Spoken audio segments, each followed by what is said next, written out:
And I thank God I'm breathing. And I pray don't take me soon, 'cause I am here for a reason. Sometimes in my tears I drown, but I never let it get me down. So when negativity is around, I know someday it'll all turn around. What's up, madlang people? Ako'y magluluto ngayon ng munggo. Ayan. Nakaprepare na po ako ng mga ricado. And then, meron tayong pang sahog. Baboy, char. Baboy, baboy. Nga pala, ang lulutuin ko ngayon ay munggo. Galing pa sa probinsya ng Masbate. Kaya, shoutout sa akin, biyanan. Salamat ng bongga dahil pinadalhan mo kami ng munggo. Ngayon, lulutuin ko siya. May chicharon tayo. Meron tayong dahon ng ampalaya. At meron din tayong talong ni Joey. Ayan, lulutuin ko na. Napakuluan ko na pala yung ating munggo. Ayan. Napakalapot niya po, guys. Kung makikita nyo. Ayan. Kaya abangan nyo po yan dahil masarap-sarap at malami-lami. Mahagi tayo sa ating mga baryo. Kapitbahay. Dahil mainit na yung ating kawali, lagyan natin ng konting mantika. At ngayon, lagay natin yung ginger, charot, English yon, huwag kayong ano dyan. Loya, bawang, sibuyas. Yan lang po yung ating mga ricado. Tadan! Ayan.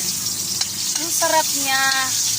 Shoutout pala sa may-ari ng kawali, ni Ate Divine. Ayan. Ayan. Papanood mo ito, Mama Binsya. Ito yung recipe na masarap dahil munggo galing Masbate. Salamat naman dahil meron na kaming munggo, ulam for tonight. Buksan natin yung ating apoy. Ayan, ang sunod natin ilagay ay ang pork. Charot lang, baboy. Malamang para masarap at malinamnam. Panghalo natin ay ating pork cubes. Yan yung ating ating seasoning, char. English yun, charot. Ayan, diba? Ang bango. Maraming mga ricado, mas masarap. Mas malinamnam. Ayan, kunting brown-brown lang. Di ko alam kung nakikita nyo, kung madilim or what. Charot. Hindi ko alam kung makikita nyo yan ng bongan. Ayan na siya. Nag-brown-brown na ng konti. Huwag naman masyadong brown kasi parang pangit naman Ayan, pork muna. Kailangan lutuin muna natin to para masarap.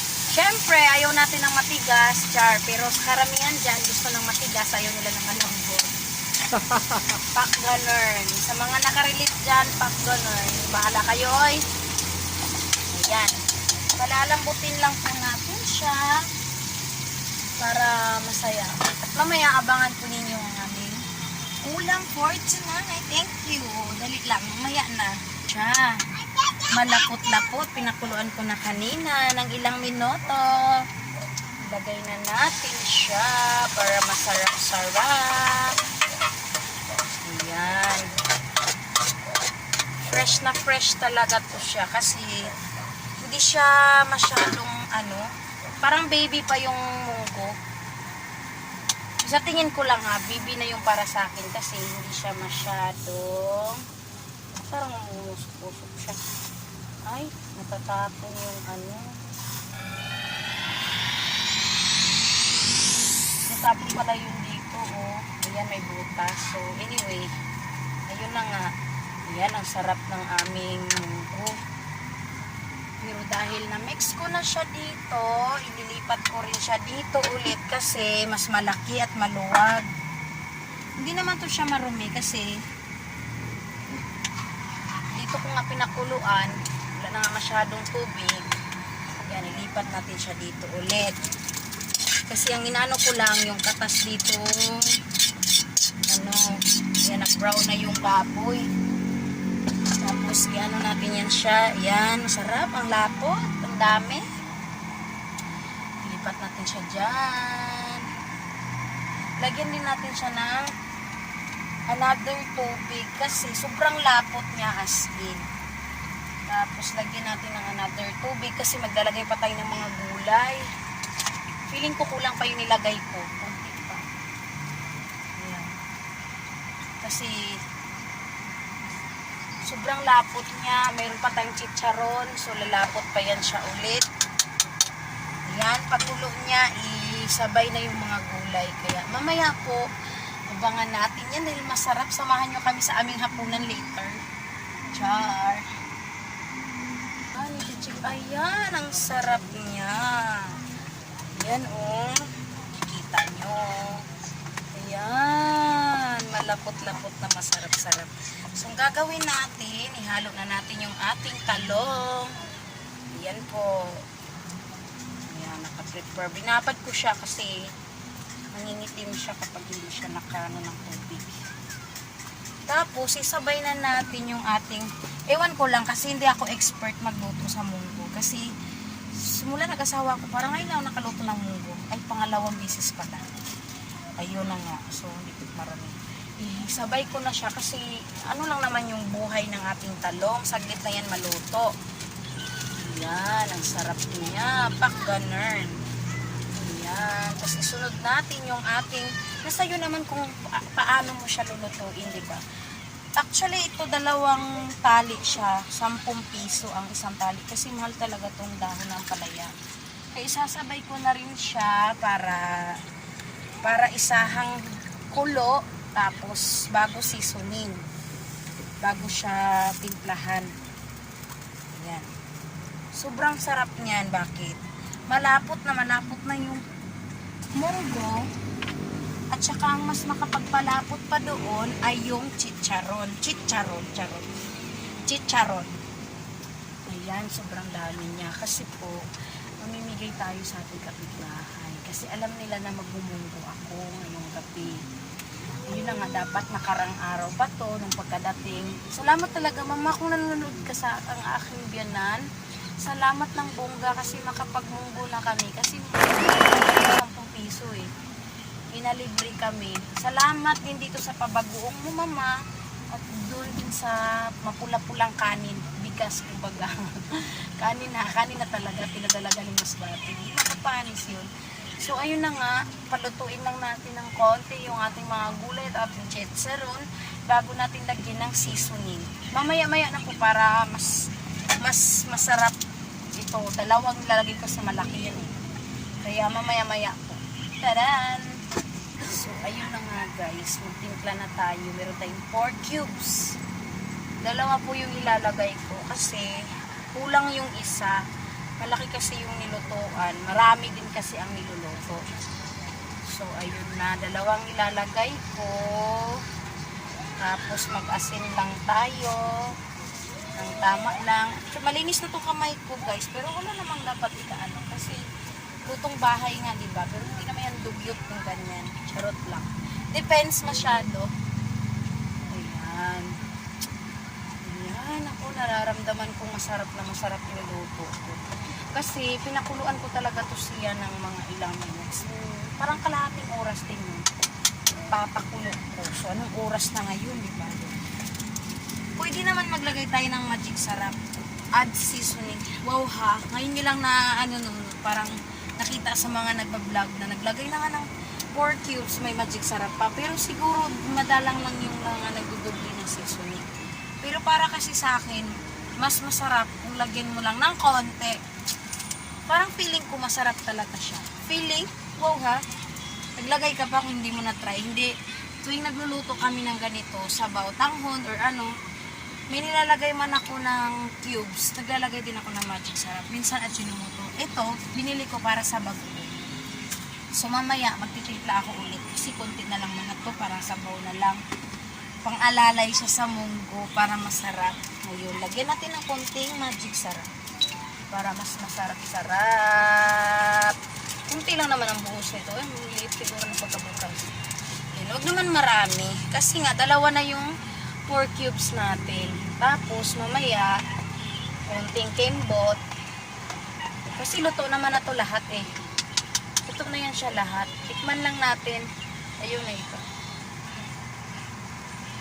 tikim na medyo okay o kulang, lagyan na lang siya ulit. Ganun naman tayo mga Pinoy, di ba? Kapag kulang, syempre, nilalagyan ulit. Charot, pag kulang sa pagmamahal, mahirap yun. Char. So, yun na nga, dahil umiyak na aking anak, kakain na rin kami maya-maya. Kaya saluhan nyo kami sa aming hapunan.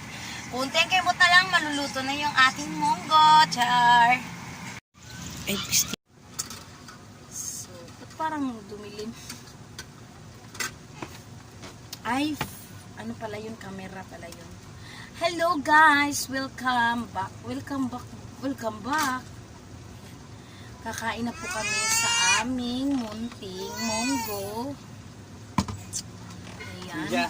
Sarap na as in. Kasi ang halo niya bago. Pasensya na kung madilim kasi gabi na eh. Alam nyo naman, mamurahin yung ating gadget. So, hindi yan liliwanag kahit may ilaw pa. Pero depende siguro sa gadget, no? Kasi yung Vivo maliwanag yun. Huawei kasi yan, guys. Kaya ayun. Kami ay walang mga masyadong kagamitan. Kaya pasensyahan nyo na kung nakaganon yung aming pagkain. Nasa harap lang yung aming kalderong maliit. Tapos yung aming ulam. Tapos may serving spoon naman. So mas okay. Kaya ang gagawin namin, kanya-kanya na lang kaming kanya-kanyang sandok o parang ganun kasi wala kaming kagamitan masyado kasi bakit kami mag-iimbak ng mga gamit kung madidimulis lang din kami dito, di ba? Ewan ko lang sa iba, basta yun ang katwiran namin. Hindi lang talaga sabihin na walang pambili. Charot. Hindi, nakakabili naman sa mga medyo mura-murang brand na mga gamit. Kaso nga, pag sobrang daming gamit, hindi mo na siya madadala pag madimulis. Kain, happy eat. Halika dito, dali. Kain tayo. Halina, nangunguna na kaming dalawang mag-asawa, tapos yung mga anak namin hindi pa nagsikain. Anong oras na ba? Uy. Ayan. Hindi ko makikita. Ayan yun na. Oras na. Yan, kain. Ano natin maghangin? Yung aming pangmalakasang hangin. Siling pa na maliit. Yan. Sarap niya. Tapos may bagoong kami. Ito yung aming bagoong. Hindi nyo kasi nakikita ko kasi gabi na yun. Yan yung sa next vlog ko. Akitin ko kayo sa aming bagoong. Akitin. Ano yun? Painggitin. Kain.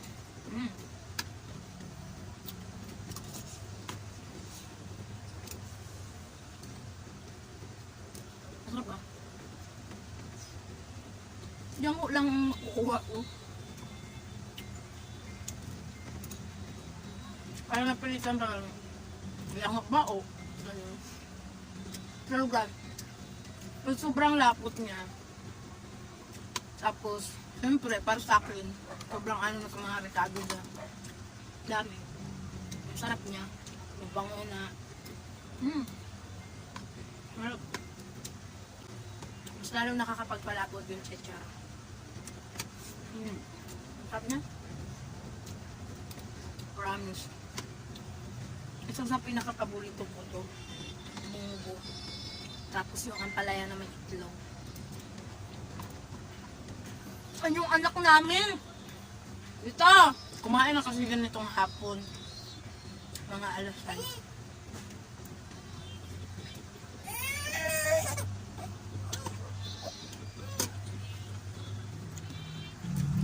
So, ayun na nga guys. Hindi ko na siya kinunan niya kumakain kami kasi baka makita nyo na naman yung aking lamon. Lamon is real. Charot na. Baka nakita na. Ayan, ito yung aking plato is empty. Paano maging empty? May sili pala. Sorry, hindi ako nakain ng sili.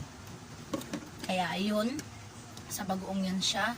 Pero kung i-challenge niyo ako sa aming sili, ay pwede naman natin gawin yan. Sili, mangga na may sili. O kahit buong sili, game ako dyan. Pero parang hindi ko kaya yun dyan. Ayun, sobrang lamin. Sa tumang kalisod talaga. Nairaos ang hapunan, pero the best ni siya, especially sa among ulam. Kasi, syempre, dami na siyang halo. Diba? Ganun pa, ganun. Daming halo. ayun na nga, salamat sa pagsubaybay sa aming vlog. Kaya thank you ng bongga. Salamat sa mga nanonood. Busog ako, sobra-sobra. Kaya ayan, may mga natira pa.